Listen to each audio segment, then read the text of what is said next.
Hello. Hi guys, this is Sarita. You might know me as Bible Study Girl, and I am here to welcome you to the Bible Study Girl podcast.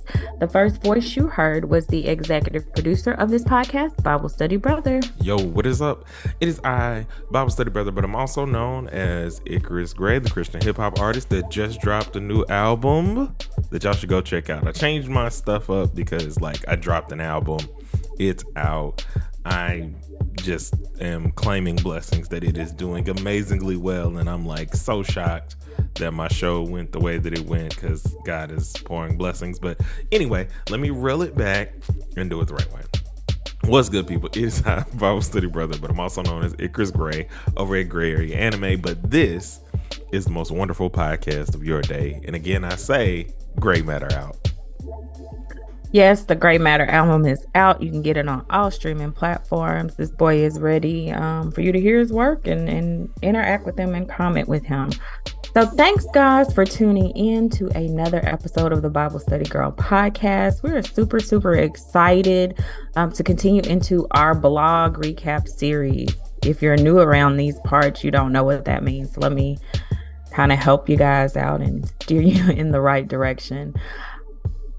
I used to write blogs every day over at BibleStudyGirl.com. You can head over to BibleStudyGirl.com right now to check out the blogs for yourself. While I don't currently write blogs every day, I assure you that there are plenty of blogs there for you to dig deep into and to just get some insight into my life as a Christian woman, the struggles I have, even the victories I have. I like to put it out on paper, publish it for the world to read in hopes that it'll help you guys and encourage you guys. And so what we do with the blog recap series is we talk about some of the blogs that have been published on the BibleStudyGirl.com website. And today's blog that we're going to talk about is entitled Sure. And if you have not had the opportunity to read it, or if you just want to read the blog for today, just so you can come up with your own conclusions of what you feel or things that may cause you to think about in your own personal life, you can head over to BibleStudyGirl.com. You can touch the magnifying glass in the upper right-hand corner and type in the word sure, SURE, and the blog will pop right up. What we like to do on the blog recap is that Bible Study Brother generally has just read the blog and he gives you a fresh take, the things that come to mind from him reading the blog. And then I jump in and I tell you guys how I felt at the time that the blog was published. So the blog that we're discussing today was published actually on Bible Study Brother's birthday back in 2019. So this was, I guess, a little birthday surprise. And honestly, I think this is probably before you got the name Bible Study Brother, which is maybe why I didn't shout you out on the blog. But yeah, it was published on his birthday in 2019. So that was almost 4 years ago. So I'm interested to see what you thought, brother, when you read the blog. Sure. Let me unmute myself as I'm over here Yeah, it was trying to like, do all kinds of extra stuff to see about connectivity. Anyway, so here's what I thought. I've heard this story a couple times now, and you guys have heard it a couple times on the podcast about my dear sister and her bestie and their interactions and how literally God inspired it was, because the coincidence of who they are don't really allow these folks to meet very many new people. No new friends, no new friends. And so I think about those moments, especially for introverts. I feel like all introverts should believe in God. And here's why. There are so many instances where the people that you come across have no reason to end up meeting you because of how introverted us introverts can be. But somehow you end up meeting them. Even I think about my best friend or one of my best friends, Tremel, like I don't meet him without just being outside one day in our neighborhood, and another friend I had just met was going to his house. Like we went to school together and everything, and then I just decided, all right, I'm going with you down here to this house, and the rest is history. But I just think about how God orchestrates those things, knowing like, okay, you're not gonna get back.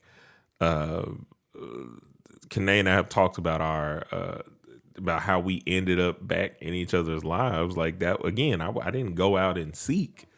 It was literally through some messiness and stuff like that. And like I just think about how much he thinks about us before he ever knew us, before Oh no, he knew us from the beginning before we ever yeah, knew him. before we ever knew him. Okay. Excuse me. Hmm. Um, and so it's like that's crazy. Like on a grand scale, that's crazy. And so, if you haven't heard the story before, I'll explain it to you a little bit because he went straight into Okay, like, well, let me do it. Let me do it. Let me do it. I'll do it right. I'll do it right. okay, So basically, during grad school, my sister was in a class with her bestie, and they sat near each other. we were not besties at the time. Okay, I was gonna get to there. Just Okay, give me some sorry. face Go sometime, ahead. man. Back up.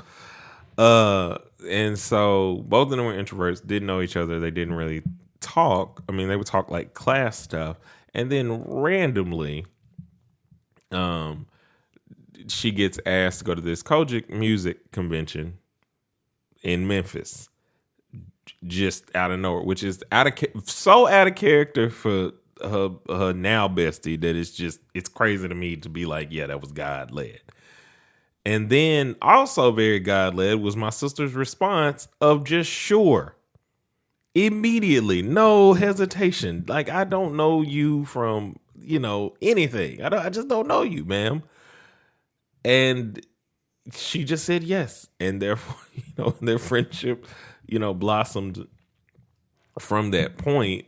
Like also they had to spend the night there. So there's so many layers of like what's going on here? Like God, God's going on here. That's what. Side note, uh, I grew up Baptist, and there's one little funny side note. I don't know a whole lot about all the different denominations. We learned in church there's like over 40 or 4,500 different religions in the world or something. Only one with an empty tomb. Amen. Um, but I thought about that, and then I just thought about the denominations. And the denominations, I think, are in like the 600s or something like that within Christianity or whatever. And I didn't know nothing about any of this stuff. It wasn't until like a couple years ago watching like Kev on Stage and stuff that I learned like, oh, now I know the characteristics of like Kojic people and stuff like. Even though I've been around Right. a lot of them for my entire life, Yes. I'm gonna but say that. and then it just started to all make sense to me because typically my Baptist church acts like a Baptist church, but it also doesn't at the same time. Or my home church, excuse me. Right. Um, I was gonna say that same thing. I'm gonna let you like okay, so the church that we grew up in did not make me feel like if I wasn't Baptist, I was going straight to hell, if yeah. that makes sense. Like it wasn't, and I know there are a lot of things that I learned that are 100% like these are Baptist things. These are things that Baptists believe. The Baptists have a church covenant, and I remember like the second church I ever joined Schwartz. after church after our home church, that pastor had an emphasis on the church covenant. And he was like, okay, you're a member of a Baptist church. Well, this is what the Baptist church covenant believes. Like, I will not sell or buy alcohol. Like, we went through a whole study on what does it mean to be a Baptist, not just a Christian, but like, what does it mean to be a Baptist? So I think um that was my first time ever really thinking about, okay, what does it mean to be a Baptist, you know. Um, and growing up, I would say that there wasn't like a, I don't know. I think, go ahead. I'm gonna let you finish your thought. No. You're fine. Go ahead. Because all I was gonna say was it was just so it was just different. Like it was kind of like eye opening because it was also a Baptist church that was doing stuff that Baptist churches didn't do. Correct. I was Like gonna say this. So I don't feel like we were boxed in. no, It we was had only after I joined that second church that I was like, oh, this is for sure. Like, okay, this is why. Okay, go ahead. like our church was going to bat. Like one of our pastor's wife was the first woman in the pulpit. Like, and that apparently caused the whole stir and an uproar. And Kerfuffle. I had no idea Me kerfuffle. either. But like it was just such a like a groundbreaking place that was about the work and the relationship with God. And I mean, of course, there are stereotypical stuff in regards of like very small things that I like notice later on once I know like, oh, this is this and this is that or whatever. But Correct. overall, I said that aside because I'm like, y'all just got to understand, like it was our lives were so eclectic in a way Yeah, that the introvert in us, if not for these things, we would just, be like in the house. Like Sarita would be reading books. I would be, or BSG would be I love a reading good book. books. I would be playing games or reading a book whenever she made me read a book. We'd watch some movies and stuff like I that. didn't make you read books. I mean, I'm saying like what I mean is like by this age, like if we were just without that, I don't know. I'm making completely different people who are like still around each other. Um. Anyway, but yeah, so like Russ just showed me this, just how powerful God is in the regards to everybody. Like he literally gets to the hearts of people, which is why I'm often not miffed by missionary work and stuff like that, but I have more faith now that God gets to people that haven't heard the voice of Jesus. Like I just had like this faith that he, like, if he does that for introverts who don't go nowhere, like you don't go outside and talk to people, you ain't the party person, but he like orchestrates people around you and all these different things that happen. I can only imagine what he does for people like in places where you quote unquote can't hear his voice. And that's the Right. biggest thing I took away from the blog post. I love your perspective because for me, um, it was just a reminder that there are so many things about life that I find myself in a state of being unsure, right? But the times in my life when I lean in, the times in my life when I just follow whatever plan God has for me, those are standout moments for me. And I think I use the example of my relationship with my best friend because I can be a very analytical person. I can overthink things. Um, but by the same token, there is a part of me that is very spontaneous. Like I will just do it. I won't think about what the consequences are. I will just do it. I will jump in. I will do it scared. I will do it. Um, so both of those things exist inside of me. It's a war for me though to let that other side just fly and just go with the flow and to just do it anyway. It's a war for me, but I will do it. And so when she Yeah. extended the invitation to me to join her, I just said yes. Like I really wish that was almost 20 years ago, Lord. I wish that I had written in a journal that day what I was truly thinking and what I was truly feeling and what prompted me to go ahead and accept her invitation. But I don't know, child. I just said yes.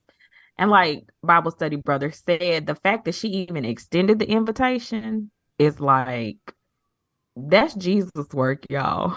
I'm telling You you. my friend is so private. My friend is so private. And if we actually had this conversation not too long ago, she was here and we were just talking, and I was telling her, if you told me today that you turned around and asked somebody to go on a trip with you, somebody you didn't know, like we saw each other in classes every week, but we didn't communicate. I don't even know if I really knew her name. I just knew her face. Um, It's hilarious. right. So I I told her, she told me, yeah, I just invited this lady that I see all the time. I invited her to go on this trip with me. I would probably call her husband and be like, listen, she's having a mental breakdown. This Hmm. ain't her. Like something's going on. Yeah, something is not right. It's not her nature. It's not her nature at all to be that spontaneous. If you think I'm methodical or thought out, she's gonna analyze it and think it through and pros and cons and all of that. And so us getting together truly was the work of the Lord. It's something that I am sure about. That's why I keep harping on it, because the title of it is sure. And it made me think about all the instances in my life when I was sure and very sure that the Lord was with me, loving me, working things out for my good. And I needed that reminder today. I have been in a season, I'm 40, and that has brought a lot of, I think, introspection. And I've been talking with my therapist a lot about purpose. What am I put here for? I want to be sure that I'm living the life that I need to be living, because I don't want, my whole life to have passed by and I haven't accomplished anything, or I'm not doing what I was put here to do. And so I've said this before and I will say it again. I'm always grateful when we do a blog recap, because it speaks to whatever I'm dealing with in the moment. I mean, my hope and my prayer is that it blesses other people, but the truth of the matter is it blesses me as well, to know that God thinks enough of me, to let me know that He wants me to be sure about everything that He has for me. And He wants me to be sure about His love for me. And He wants me to be sure about His plan for my life. Um, I At times I do struggle with being sure about a lot of different things, but there's one thing I am sure about, and that is my love for Jesus, and that's His love for me. When I accepted Christ, I remember being like 5 years old. I couldn't tell you, um now at this point in time in my life, like the verses, we would have to say verses around, everybody would say a verse around the dinner table before we ate. I was living with my great grandmother at the time. And so I didn't know many verses. They just told me to say Jesus wept. I did not have the concept that I was saying a Bible verse, but I just knew I need to say Jesus wept, because we finna bless this food and we gonna eat. So it was Jesus wept. So I didn't have a broad understanding of scripture, but I can remember standing in the yard and just knowing that I belonged to God. Didn't have the language to be able to express that to somebody, but I just knew. So by the time I was 9, when I finally had a conversation with my mom about, hey, how old you have to be baptized? Because I need to go and get in. Like, I've been knowing this. It's in my heart. It's a for sure thing. You tell me what I have to do to get in. And then for her to tell me, girl, there are no restrictions on age. You if you know the Lord is, and Jesus came and died and rose up again with all power in his hands to save you. Today is the day, honey. We don't have to wait for anything. I vividly remember that.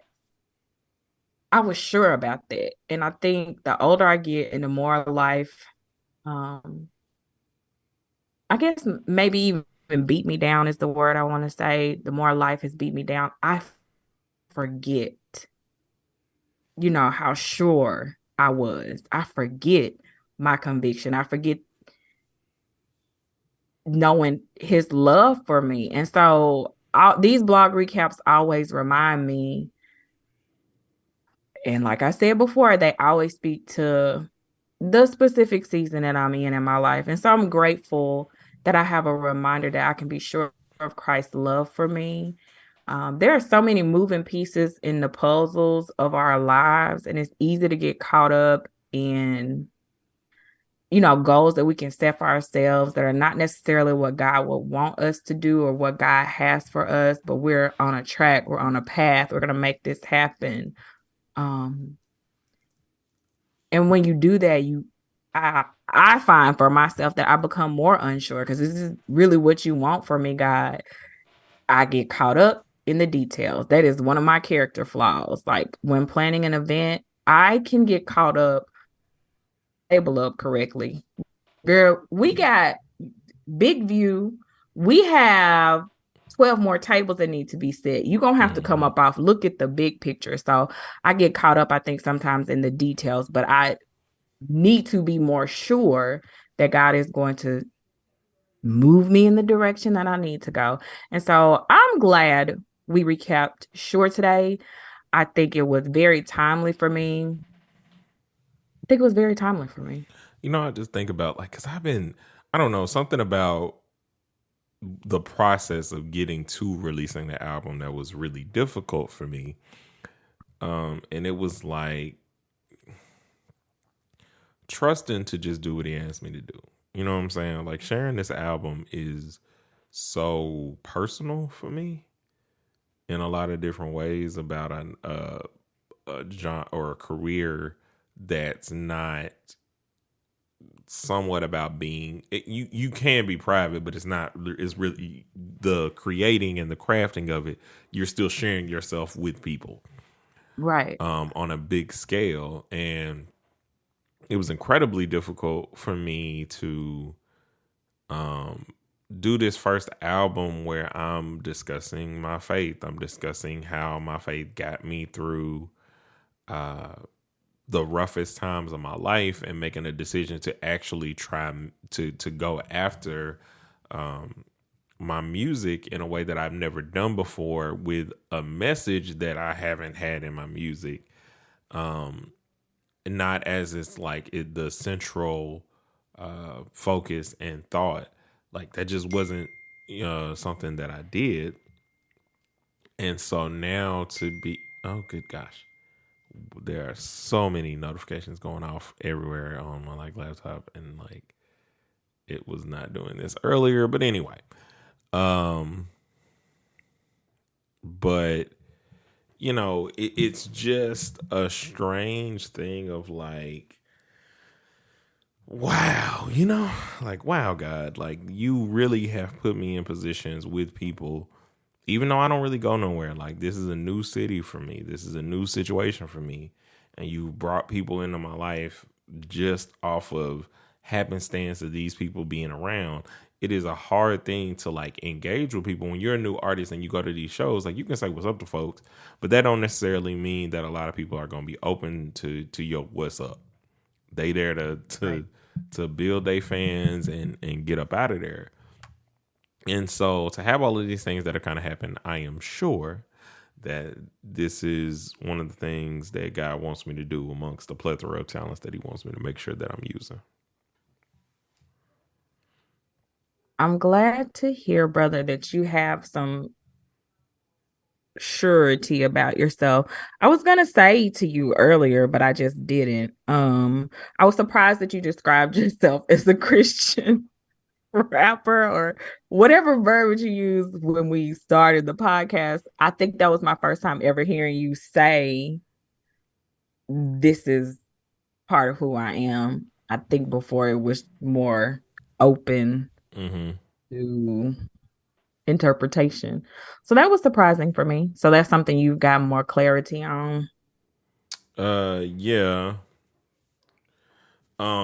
But like I mean, more clarity in the sense that it's like it's him focused. Period. Like it doesn't matter. Right. Like it might not sound initially like a Lecrae song or something like that, but no matter what I'm talking about it under a positive, the Bible gospel principle. You Got it. know, I don't think it, there is a Lecrae in the world. We don't need another Lecrae song. We need an Icarus Gray song. yeah. Like, so you know how I feel. Be you. Do Yeah, you. but more You're so not what I gonna mean take is, or at least from what I mean is, I'm talking from my experience of when you grow up, like Christian hip hop in and of itself is still way, way, way in its infancy, way more so than hip hop as a whole. Yeah. Because initially when it started, everybody that came out sounded just like every other thing that I was listening to. They just sounded very, very lame to me. Yeah. Like they just sounded like yeah, y'all are happy for Jesus, but like I don't see where this stands out or sounds different. Um Lecrae coming out changed a whole different lane. You know, I think about uh I mean, Toby Nwigwe probably wouldn't consider himself a Christian artist, but like when I listen to it, I get that feeling of like positivity or whatever, but just there's Southern Houston things about it or whatever. Um, and then I think about me and the entirety of what I've tried to do and what I've been fighting mostly my entire life. I remember having conversations with you about why don't you do music? Why don't you do this? And I'm like, there is nothing in my life that I want to do about. I don't want to do that. I said, I feel like I said, like maybe I'll do that, like when I'm about to like retire or something like that, or like I think I do remember talking to you about cursing while you were rapping. I'm like, what's the point? You're an intelligent guy. You could use your brain. Like, is oh there a different way you could express that, my friend? oh yeah, we did that. Now that is a core reason why you're on the album, and we didn't like talk about it on your track or whatever, but that's like that was a big thing for me. Like I don't get to this or I don't get to the other things in my music without having you around, and that's something that like no matter what session I went into that I stood on, the first thing I always stood on was like I just don't cuss. Like I would ask everybody that like did a song with me, if it was coming out from me, I'd ask that they not do the same. Didn't always work, but I think even then, like at this point, I was like, I just knew I was sure I was going to do something. I think I was just reluctant to what those things meant at the time. Um, because we just been talking about a whole bunch of stuff that don't have anything to do with this blog post. Outside Actually, of I this, believe it oh does. no I us actually, no I mean our things. I mean outside of this, me and my wife. Let me clarify oh, quickly okay. because I was about to share some more stuff with y'all, but I don't. It just doesn't coincide with sure and being sure in what I think about it. But I am sure that God has been giving me confirmation on a lot of different things and kind of like how we think about it and how you get to these points and how you grow. How do you become who God created you to be? Or, like what is the original purpose that He has for you that only you can do? Because that's what He's created you and asked you to do.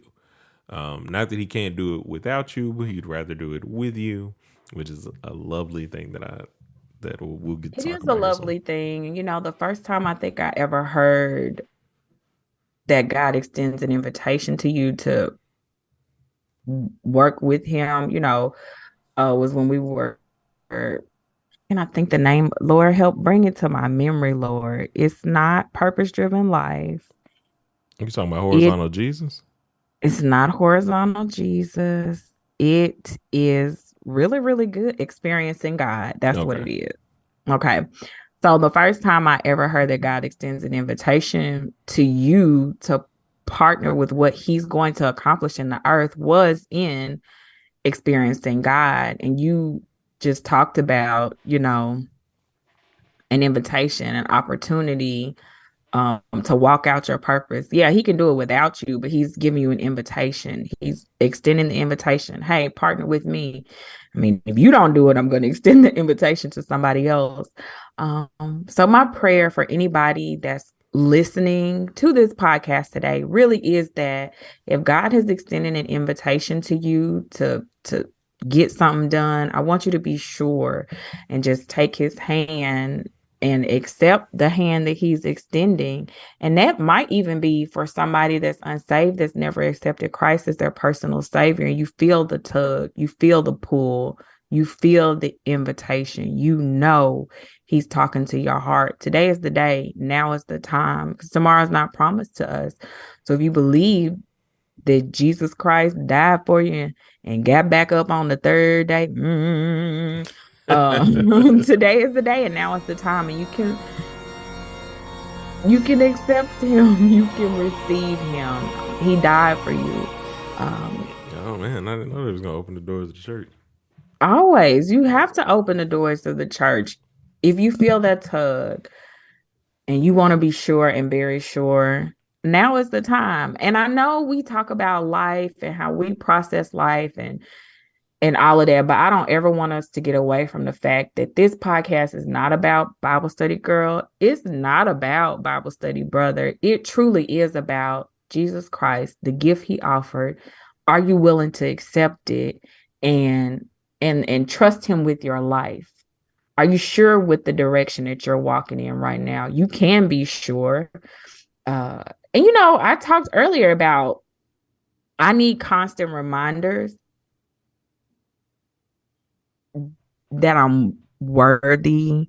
Because man, life be hard. And sometimes I can forget that I'm sure and very sure that I don't forget that Jesus died for me. I don't forget that I'm saved, but I can get caught up in my day-to-day activities and my day-to-day life. And so even with doing this podcast, I can get caught up in the day-to-day. Okay, this is what we do and this is how we do it. But I don't ever want to forget to offer Christ to somebody that needs him, because that's the point. That's the goal. That's the push. I told you I've been talking to my therapist about purpose and like, what am I put on this earth for, and doing things. And one thing he told me that's very true, he was like, okay, you and the Lord have to sit up and talk about that and figure it out. But one thing is true, your job may change, this activity that you're doing that may change, the other activity that you're doing may change. But one thing that remains constant is your purpose. That does not change. Occupations and all of that stuff changes, but the core of who you are and your purpose and why he put you on this earth doesn't change. And so you need to get in touch with that. You need to get in tune with that. And then the other stuff will be variables. That's fine. But just remain focused on what he has purpose for you. And so that's something that I'm struggling through. I am sure that I am called to help people, and I am called to do the best I can to help folks in the world. And my prayer today is that you walk away from listening to this podcast with a little bit more sureness about yourself. Yeah. That's all I got, brother. I'm out. You're out. Well, I'm focused, and I'm sure that you guys would like to read more. And you can do that at BibleStudyGirl.com. You can also hear more of us there as well. Make sure you check out the YouTube page. Go and subscribe. We are going to get back to it very, very soon. I apologize for all of the inconveniences and everything else. Lord, Jesus knows I've been fighting with all kinds of stuff going on with like internet, laptops, anxieties and everything. But I'm thankful to God that he is going through with me to pull us out on the other side, to get us to ultimately where we need to be, because we're sure that is what he asked us to do. If you want to hit us up on the socials, you can do so at Bible Study Girl, the number 2 on Twitter.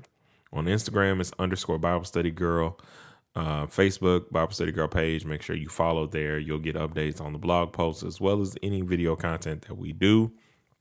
You can message us there, as well as Bible Study Girl 2019 at gmail.com if you have any prayer requests, if you like to be a guest and tell people about your faith walk, things that God has done for you, things that have been revealed to you through the podcast or just through your daily life. We would love to hear from you. And finally, but not least, remember, guys, it is not wallowing in the sin that preaches, but we preach. And until we meet again, guys, keep preaching.